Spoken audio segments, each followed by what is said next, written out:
Saudaraku, kecelakaan kembali terjadi di wilayah Kabupaten Bener Meriah, di mana kali ini laka lantas terjadi tepatnya di depan SPBU Tritit Kabupaten Bener Meriah pada hari ini Kamis 16 Oktober 2025.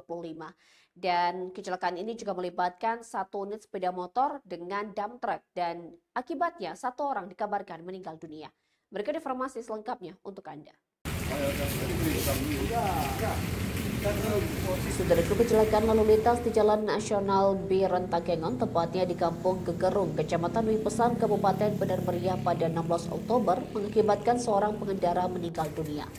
Kecelakaan maut ini terjadi tepatnya di depan SPBU Tritit yang melibatkan antara sepeda motor dengan mobil dump truck. Informasi yang dihimpun Tribun Gayo, pemotor yang mengalami kecelakaan itu bernama Sawaludin, warga Kampung Gegerung. Sawaludin dilaporkan meninggal dunia dalam insiden kecelakaan tersebut. Sementara pengendara roda 4 atau dump truck dikendarai oleh M. Iqbal, warga asal Kecamatan Linge, Aceh Tengah. Berdasarkan keterangan saksi kepada Tribun Gayo menjelaskan, mobil dan sepeda motor sama-sama bergerak dari arah Bener Meriah menuju Takengon, Aceh Tengah.